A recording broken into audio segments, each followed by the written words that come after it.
Every night, while the world slept, a man stayed awake.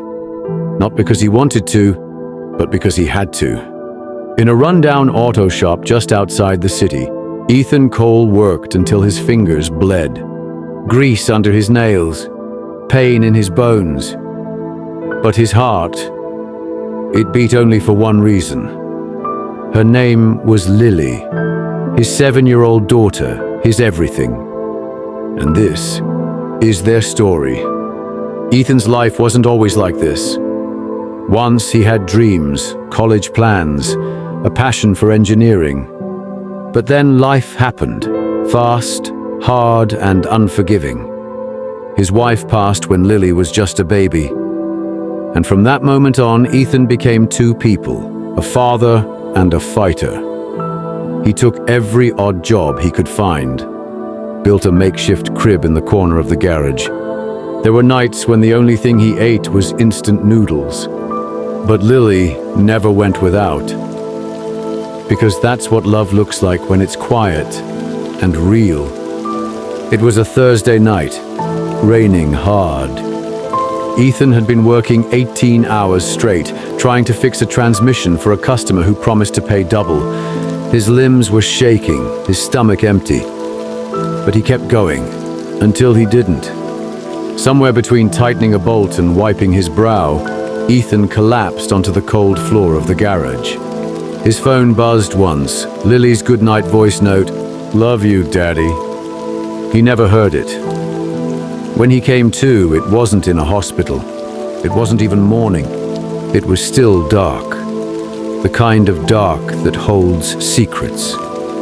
And kneeling beside him was a woman in a soaked designer coat, trembling, breathless. "I thought you were dead," she whispered. Ethan blinked. I was just tired," he muttered.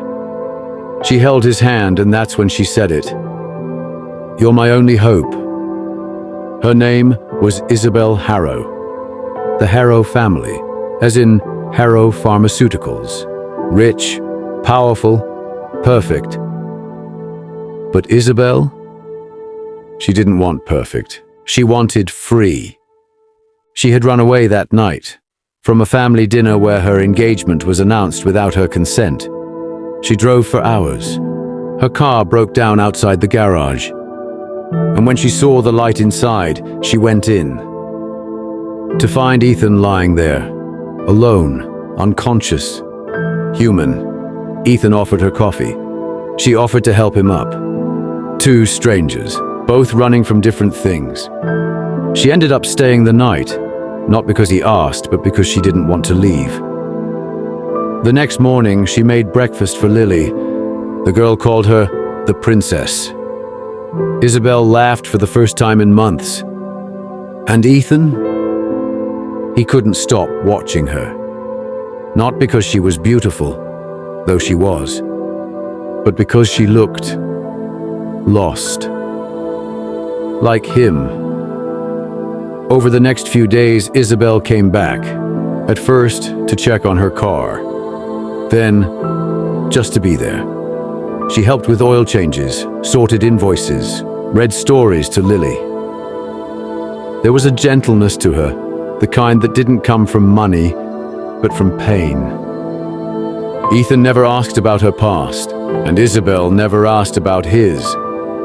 But in the silence between them, something real began to grow.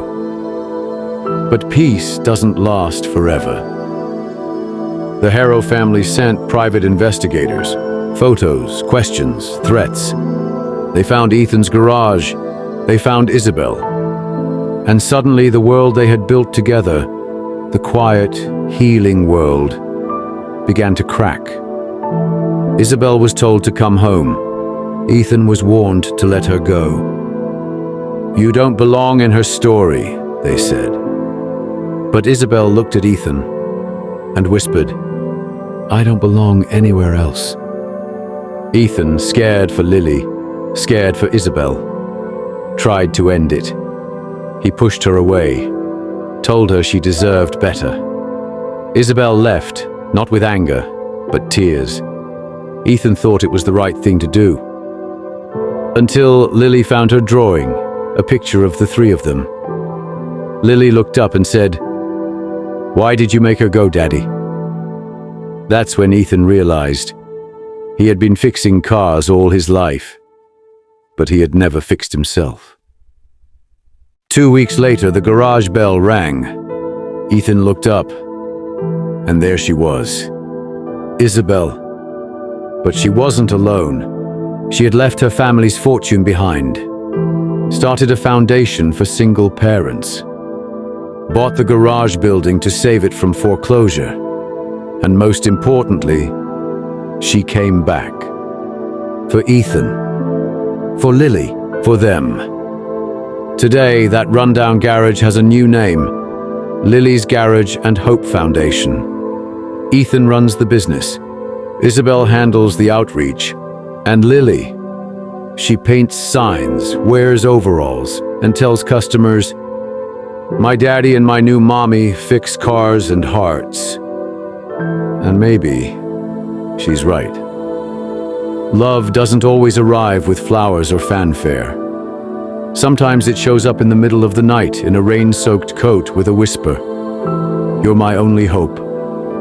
And if you're brave enough to open the door, that kind of love just might change everything.